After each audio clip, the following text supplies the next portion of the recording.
Hey, Ray Halbrook here with another Main Street Sports baseball preview here. We're here with Coach Jeff Montgomery from the Festus Tigers. How you doing, Coach?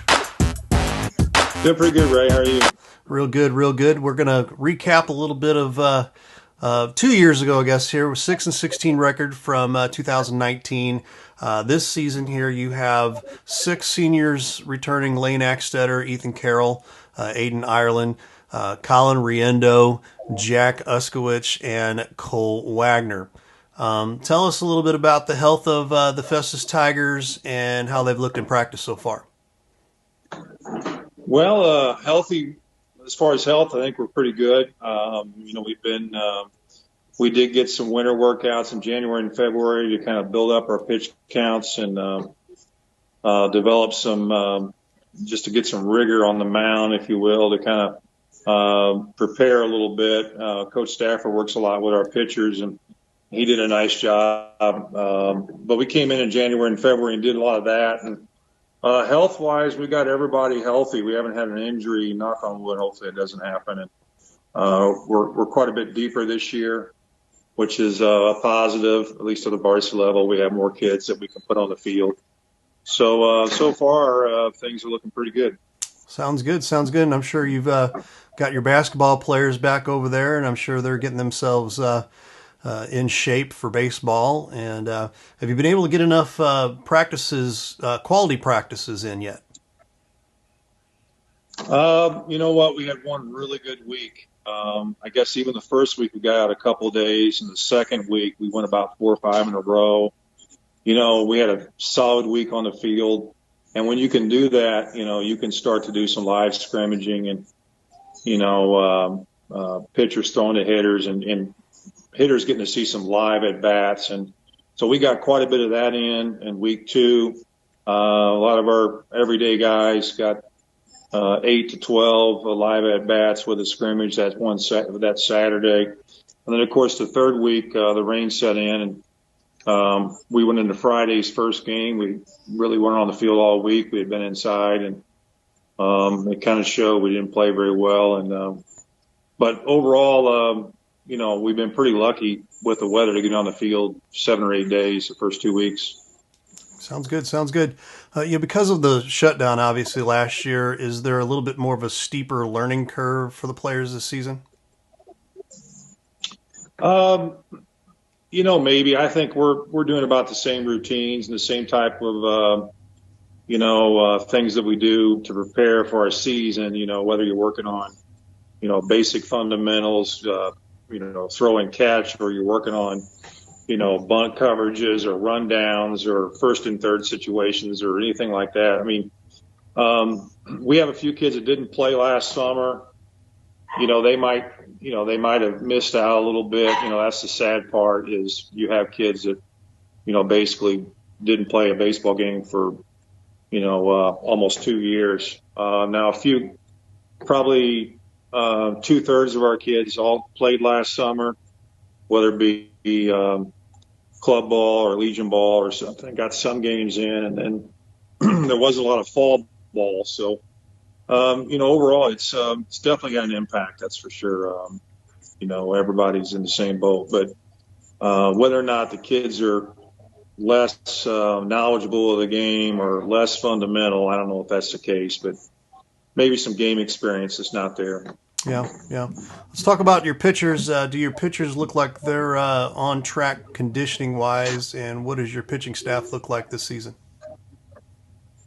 This year right now, our pitching staff is just a committee. I mean, we have a lot of different guys who are going to get opportunities.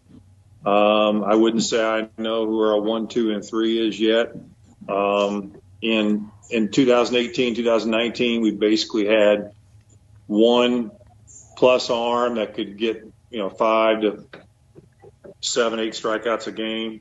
Now I think we're working in a positive direction. We have, we probably have 5 or 6 guys right now that I feel confident enough in that could, maybe give us a really good performance on the mound and hold somebody down. Ian Brown through Saturday, threw really well as a sophomore. Nate Moore threw pretty well as a sophomore. Connor Halsey's got a lot of potential. He's got a lot of game experience pitching. Lane Axtetter as well, another senior. Jackson Gross, Caleb Kennedy. Caleb Kennedy threw really well Friday nights. Ethan Carroll's another guy. So I think we have 5 or 6 guys that may be, in the low 80s, and that's, maybe with some movement, we may have something there. I'm hoping we continue to get better pitching. Well, that's a good situation to be in there. Mm-hmm. How many guys do you know on your roster that were able to play a little bit of summer ball this past summer? It's kind of hard to say. Off the top of my head, I know, especially our lower level guys, a lot of them played. We had some juniors and seniors that maybe didn't play last summer. Again, I don't know if it's a real big factor, but it stinks in the sense that your sophomores this year basically didn't get a freshman year. Right. You're talking about 7, 8, 9 weeks of solid practicing to get better. I've heard the summer coaches talk about this a little bit. Your Legion coaches have talked about this. Too, that guys coming in and last summer who had missed the whole high school season. Well, then they weren't really, they really weren't in game shape last summer, and summer ball was a little sloppy in a lot of parts, and that was probably because the high school ball was non-existent. So I definitely think it hurts if you have those weeks where you're practicing every day and you don't get that opportunity. It can definitely set you back a little bit, but everybody's in the same boat, so that's kind of the way it goes. Exactly. What do you feel might be some of your strengths this season, and what do you think the Festus Tigers' identity is going to look like, style of plays wise?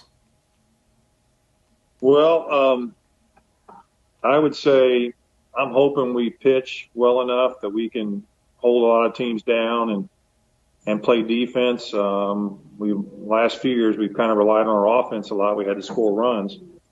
Right now our lineup is just mixing guys up to kind of see what works offensively. But it sure would be nice if we could continue to grow as a pitching staff and be able to different guys have different roles and start to look more like some of these big schools in suburban that will look when you go match up with them and they can throw their 3 or 4 guy at you and he's throwing 84, 86. It's I'm hoping we can start looking that way at some point. Maybe not this year, but I think we're heading that direction. Sounds great. Final question for you here, and we'll let you go here. Maybe name some upcoming athletes that might be poised to have a breakout season. Somebody, maybe a freshman, sophomore that is looking pretty good so far for you for the Festus Tigers. Well, I have to mention Colin Riendo and Cole Wagner. Those are 2 leader guys that played varsity as sophomores, and they've been really, really good so far, really providing some leadership. A lot of the guys I mentioned already on the mound, several of them are sophomores. We've got a catcher, Tyler Bizzle, and another catcher, Wyatt Husky, that are dressing out varsity. And, they're going to get some opportunities to do some things. And, there's a freshman named Hayden Bates. I think he's a kid that you're going to hear about later on, for sure. He's got a lot of potential and a good little ball player. And,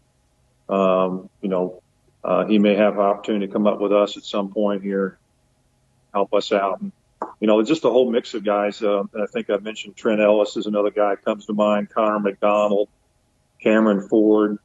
These are guys that have worked pretty hard to get better, playing ball in the summer. And Dalton Yates is another guy. It's really surprised me. He's come out this year.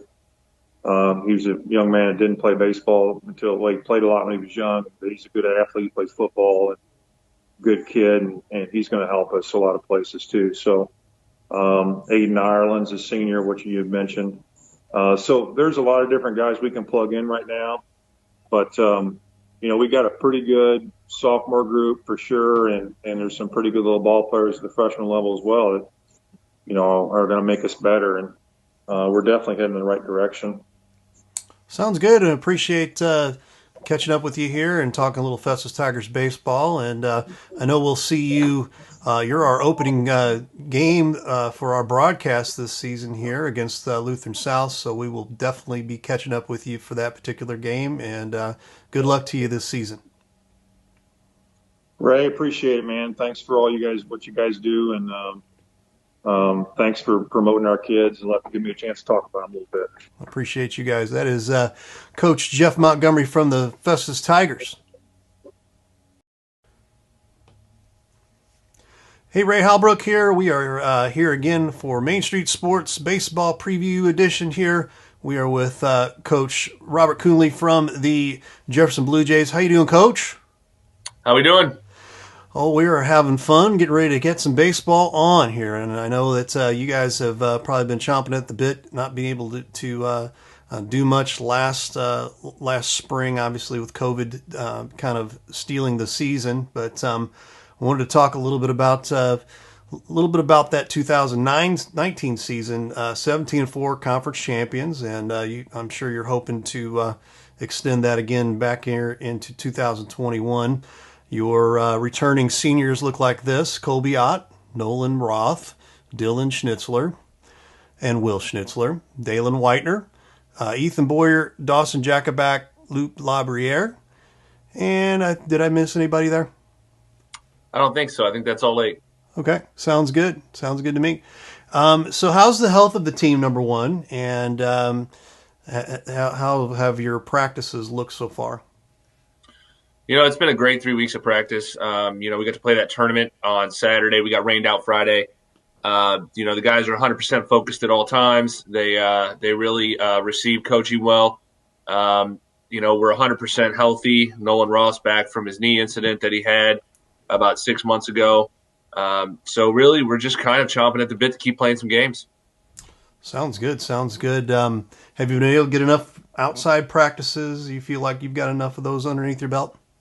We got a lot of those. Luckily, we have that tarp at R7, so we got to tarp the field. The outfield's a little wet. Outfielders complain a little bit about that, but other than that, we've really been outside most of the time. I think we've only had about 2 or 3 inside practices. Nice, very nice. That's always a good sign of being able to get all that work in. Because of the shutdown, obviously, last year, is there a steeper learning curve, do you feel, this year with your team? And is there more emphasis on like repetition and fundamentals than usual? Luckily, a lot of our guys play 2-5-3 baseball. They played for Zach Bone over there at Festus. It was kind of nice walking up to games and watching baseball, even when the season got shut down, when they started getting going in July. So really, there hasn't been really a steeper learning curve. It's been more of just, hey, let's get out there. Let's start taking repetitions. Let's do our indies. Let's get swings in. Let's do what we need to do to compete. Sounds good. Let's talk about your pitching right now. Do you feel like your pitchers are on track conditioning wise? And what does your pitching staff going to look like as far as rotation? Well, that's a very interesting question you got there, because we actually have in the program right now about 14 guys who can throw it, which is not a bad problem to have at all. Just trying to find innings for all of them. For the most part, our pitching staff is going to be Dalen Whitener is probably going to throw some of the big marquee games. But you also have Dylan Schnitzler, who's just, it's like you have an ace and then you have an ace. So it's awesome to have those two. Dylan's going to start tomorrow against Arcadia Valley. Then we got Dalen going against Valley Catholic. And then those tweener games where, we got Colton Richardson, who's going to be kind of our number 3. But a lot of those games that Dalen or Dylan can't go, we're actually going to staff it with about 7 guys. So we're going to run a new pitcher out there every single inning. We're very confident in our pitchers. We went down to Clearwater. We played Clearwater and Woodland in an 8-inning, jamboree where we played Clearwater for 4 innings and Woodland for 4 innings. And it was kind of awesome because we ran out 8 pitchers, and they all did a phenomenal job. They all threw strikes. They all hit their spots. It was really fun to watch. And there were some guys we didn't get in the game that could have thrown for us. So, it's been awesome little surprises here and there. Jack Huter was one. Kobe Ott's another guy who is going to throw some for us. It's just tough to take him off shortstop with the job he does. Right. But yeah, we're pretty blessed with pitching at Jefferson. That's always a good problem there, right? Absolutely. How many guys on your roster? I mean, maybe percentage wise, do you know that played some organized ball last summer? Basically, I mean, for the varsity, almost all of them. It was kind of nice actually walking up to a 2-5-3 game last summer that I went to go watch as much as possible because just like every baseball coach in the nation that year, I was missing baseball. But you see Dawson Jacobak playing third, Kobe Otts playing short, Levi Ebersalt, who graduated our program, but he was playing first. Will Schnitzler's behind the plate. Dalen Whitener was pitching. Center field was Dylan Schnitzler. Sorry. Will Schnitzler was behind the plate. Dylan Schnitzler was in center. Nolan Roth was in right field. And it's just awesome when you go there and you see, this team that comes from 5 different high schools, and you see 7 of you guys starting for that team. So they all got to play a lot of baseball. It's always a good problem. What do you feel like some of your strengths are going to be this season? And what do you think the identity of the Jefferson Blue Jays are going to look like as far as style of play? That's a very interesting question. I will say that we have a lot of tools. Pitching wise, I think that's going to be a strength for us. I think we're going to hold teams to minimal runs. I think also our defense is going to be very strong. I mean, I think we're starting, 7 seniors, 1 junior, and 1 freshman when everybody gets back and healthy. And then hitting wise, we really have a lot of tools. If you look at it, you got guys like Jack Huter who can hit base hits and, take care of that. You have, Nolan Roth who can bunt, but also take the ball to the right side well. You got Kobe Ott, who's Kobe Ott. I mean, he's a guy that, he's gonna hit well for you. He's tested and proven year in and year out for the past, 2 years up to 2019. I think he would have done a great job last year if he could have played. You got Dawson Jacobak in that 4-hole. He hit 700 in our tournament, or 750 in our tournament that we had this past weekend. You also have guys like Will Schnitzler, who's just coming up with this power that you haven't really seen. You have Dylan Schnitzler who can hit for power, hit for contact. You got Colton Richardson, who's a guy who he runs into one, the ball could go a long way. Up and down. Dalen Whitener's another guy who's kind of a sleeper that he hits in our 8-hole, but I don't think he'd hit 8-hole for a lot of teams. I think he'd be up in the lineup. So it's a lot of fun to kind of put together lineups and put together offensive schemes every inning, just because you have all these tools that you can use. That's awesome. I know you're bragging on a lot of your varsity seniors and juniors. Do you have any up and coming athletes, maybe freshman, sophomore, that's poised to have a breakout season? Sam Stokes is a guy that I didn't mention in the lineup. He hit 2 balls during our tournament that, one was questionably out. Umpire called it foul, but it was one of those balls that was curving around the pole, or it could have gone over the pole, or it could have gone to the left of the pole. From where I was, I couldn't see it, but he hit 2 balls that way that were both called foul. He's a guy to watch. I think he's got extremely fast hands. He's got a lot of power. I think he's going to make a big impact. He's kind of going to be the DH role for us this year. You have kids like Cole Robinson, who's pitched 2 varsity innings, 1 in a jamboree, 1 in our tournament. He's got shutdown stuff. He's got great velo. He's upper 70s. I'm thinking he'd probably touch 80, 81 every once in a while. He's got a great curveball. So he's going to be a guy who's going to end up pitching for us a little bit. You got Cole Williams, who's a right fielder for us. Incredible fundamentals, great job with his hands and, his feet work when he's in the outfield. You got Garrett Lawmandeer, who's a guy who's learning the game, who's going to travel with us varsity-wise. So it's just there's a lot of upcoming guys. If I could, I'd sit here for an hour and brag on all my freshmen. They all came up. They all obviously had great coaching. We're not teaching tagging up this year. Everybody knows how to do it. Everybody knows how to do the little stuff. It's just more like fine-tuning these guys, which is a great spot to be in a high school baseball program. Well, there you go. I appreciate that, all that information, and we're excited to get out there and check out some Jefferson Blue Jay baseball, and appreciate having you on here tonight. Absolutely. Thank you. That is Coach Robert Coonley from the Jefferson Blue Jays.